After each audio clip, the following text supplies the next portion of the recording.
উচ্চ মাধ্যমিকের ফোর্থ সেমিস্টারের বাংলা সাজেশন নিয়ে আজকের এই ভিডিওতে আলোচনা করা হবে।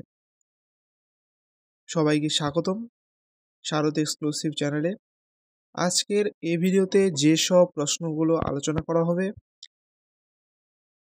সেই প্রশ্নগুলো তোমাদের ফোর্থ সেমিস্টার বাংলা পরীক্ষায় খুব প্রয়োজনীয় লাগবে।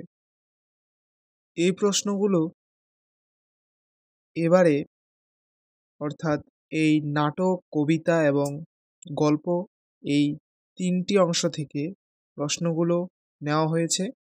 এই তিনটি অংশের মোট তিনটে করে প্রশ্ন রয়েছে প্রত্যেকটাতে।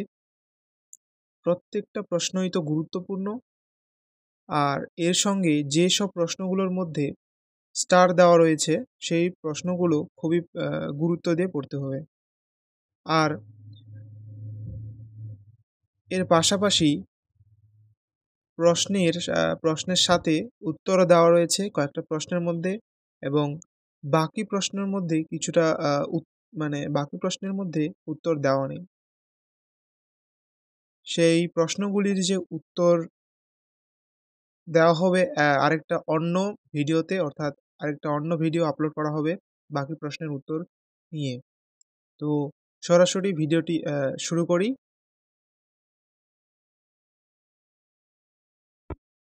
প্রথমে কবিতা অংশ থেকে প্রার্থনা কবিতার যে প্রশ্নগুলো এবারের জন্য খুবই গুরুত্বপূর্ণ। 1 নম্বর, চিত্ত যেথা ভয় শূন্য, উচ্চ যেথা শির, জ্ঞান যেথা মুক্ত, যেথা গৃহের প্রাচীর, আপন প্রাঙ্গণতলে দিবস সর্বরি, বসুধারে রাখে নাই খণ্ড ক্ষুদ্র করি। এটা কবিতার একটা অংশ, মানে একটা লাইন।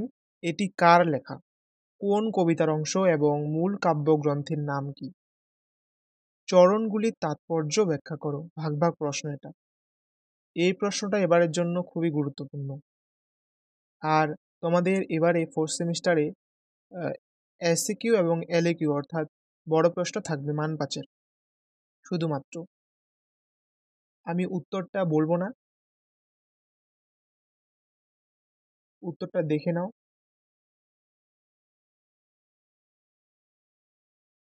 পরের প্রশ্ন, জ্ঞান যেথা মুক্ত, যেথা গৃহের প্রাচীর, বসুধারে রাখি নাই খণ্ড ক্ষুদ্র করি, মুক্ত জ্ঞান কি? গৃহের প্রাচীর ও বসুধা কিভাবে খণ্ডিত হয়? খুবই গুরুত্বপূর্ণ প্রশ্ন। পরের প্রশ্ন, প্রার্থনা কবিতায় প্রকাশিত বিশ্ববোধের পরিচয় দাও। এই প্রশ্নটাও গুরুত্বপূর্ণ, কিন্তু আগের যে দুটো প্রশ্ন রয়েছে সেই দুটো প্রশ্ন খুবই গুরুত্বপূর্ণ এই প্রশ্নটার থেকেও। এবার পরের প্রশ্ন, অর্থাৎ কেন এলো না, এই কবিতা অংশ থেকে যে প্রশ্নগুলি রয়েছে এবারের জন্য। 1 নম্বরে আছে, কেন এলো না কবিতায় কবি রাজনৈতিক সহিংসতাকে কিভাবে প্রতিকায়িত করেছেন তা উদাহরণ সহযোগে বুঝিয়ে দাও। খুবই খুবই খুবই গুরুত্বপূর্ণ এই প্রশ্নটা, সুভাষ মুখোপাধ্যায়ের কেন এলো না কবিতার। পরের প্রশ্ন, কেন এলো না কবিতা অবলম্বনে মায়ের চরিত্রটি বিশ্লেষণ করো। এই প্রশ্নগুলোর উত্তর দেওয়া নেই, এর জন্য আরেকটা অন্য ভিডিও আপলোড করা হবে, সেটা আগেই বলে দিয়েছি। এই প্রশ্নটা খুবই গুরুত্বপূর্ণ, যে কেন এলো না কবিতা অবলম্বনে মায়ের চরিত্রটি। 3 নম্বরে, কেন এলো না কবিতায় প্রতীক্ষাকে কিভাবে প্রতিকায়িত করে তোলা হয়েছে তা আলোচনা করো। 4 নম্বরে আছে, নেচে নেচে বেরিয়েছে কে, কেন নেচে নেচে বেরিয়েছে। এবার কবিতা তিমির হননের গান, এই কবিতা অংশ থেকে যে 3টি প্রশ্ন খুবই গুরুত্বপূর্ণ।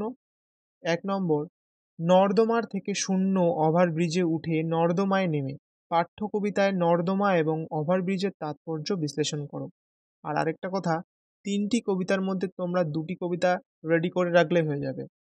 তো 1 নম্বরে আছে নর্দমা থেকে শূন্য ওভারব্রিজে উঠে নর্দমায় নেমে পাঠ্যকবিতায় নর্দমা নর্দমা এবং ওভারব্রিজের তাৎপর্য বিশ্লেষণ করো। গুরুত্বপূর্ণ। 2 নম্বরে আছে ফুটপাত থেকে দূর নিরত্তর ফুটপাতে গিয়ে। পংক্তিটিতে প্রযুক্ত ফুটপাত ও দূর ফুটপাত শব্দবন্ধ দুটির ব্যাখ্যা দাও। 3 নম্বরে আছে এরা সব এই পথে। এখানে এরা বলতে কারা, এই পথের নির্দেশ কি? ভাগ ভাগ প্রশ্নগুলো সবসময় প্র্যাকটিস করবে যাতে তুমি দিয়ে দিতে পারো। আর ভাগ ভাগ প্রশ্নেই নাম্বার ওঠা খুব সহজ হয়। এবার পরের প্রশ্ন, অর্থাৎ হলুদ পড়া গল্প অংশ থেকে, অর্থাৎ গল্পের হলুদ পড়া গল্প থেকে যে প্রশ্নগুলি এবারের জন্য খুবই খুবই গুরুত্বপূর্ণ। 1 নম্বরে আছে হলুদ পড়া গল্পে গ্রাম বাংলার সমাজচিত্র কিভাবে ফুটে উঠেছে তা আলোচনা করো। খুবই গুরুত্বপূর্ণ। গ্রাম বাংলার যে সমাজচিত্র পাওয়া যায় সেই সমাজচিত্র কিভাবে ফুটে উঠেছে সেটা আলোচনা করতে বলা হয়েছে। আর এই প্রশ্নটা খুবই গুরুত্বপূর্ণ। অথবা একটুখানি বাস্তব সত্যের খাদ্যের অভাবে নানা জনের কল্পনা ও অনুমানগুলি গুজব হয়ে উঠতে উঠতে মুষড়ে যায়। এটা একটা লাইন গল্পের একটা অংশ থেকে নেওয়া হয়েছে।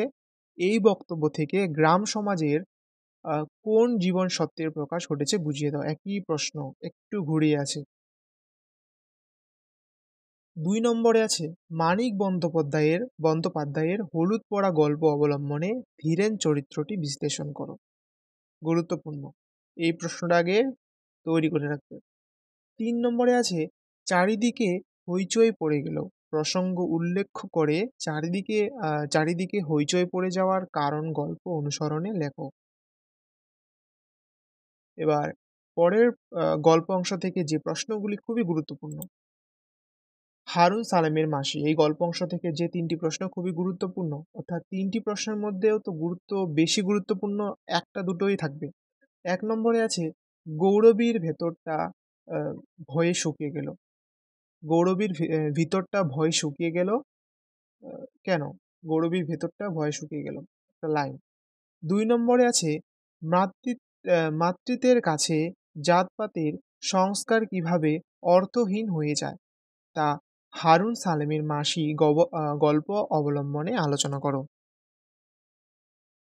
এবার অথবা দিয়ে এই প্রশ্নটাই, হারুন সালেমের মাসি গল্প অনুসরণে গৌরবীর মাতৃসত্তার পরিচয় দাও। 3 নম্বরে থাকবে মানুষের বউ এসে শাশুড়িকে পর করে। গৌরবীর কপালে তা হয়নি। উক্তিটির নিরিখে কথকের মনোভাব ব্যক্ত করো। এবার নাটক অংশ নানা রঙের দিন। নানা রঙের দিন থেকে যে প্রশ্নটি গুরুত্বপূর্ণ, আমি তো মানুষ কালীনাথ প্রসঙ্গ উল্লেখ করো। বর্ষা কেন এরূপ মন্তব্য করেছেন? বর্ষা না, এখানে বক্তা কেন এরূপ মন্তব্য করেছেন। স্পেলিং মিস্টেক আছে, এই বর্ষা, বক্তা হবে এখানে।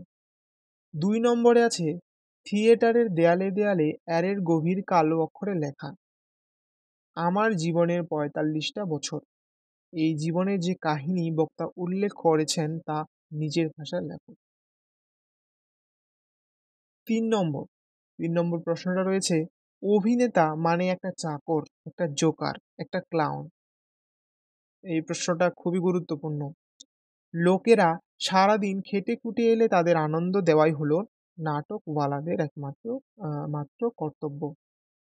বক্তার কথার তাৎপর্য আলোচনা করো। এই প্রশ্নটা রেডি রাখবে, তারপরে এটা। তো ভিডিওটি শুরু থেকে শেষ পর্যন্ত দেখে যদি ভিডিওটি ভালো লেগে থাকে তাহলে অবশ্যই ভিডিওটিতে একটা লাইক করতে ভুলবে না। এছাড়াও চ্যানেলটিকে সাবস্ক্রাইব করে রাখবে এবং এরকম আরও অন্য গুরুত্বপূর্ণ বিষয়ে সাজেশন পেতে, অর্থাৎ তোমাদের যে অন্য বিষয়গুলি রয়েছে বা সাবজেক্টগুলি রয়েছে সেই সাবজেক্টগুলির সাজেশন পেতে চ্যানেলটিকে সাবস্ক্রাইব করে রাখো, যাতে তোমার ফোনে সহজেই নোটিফিকেশন যায় এবং তুমি খুব তাড়াতাড়ি ভিডিওটি দেখে নিতে পারো। এই তো আজকের মতো এতটুকুই। দেখা হবে আরও অন্য গুরুত্বপূর্ণ ভিডিওতে।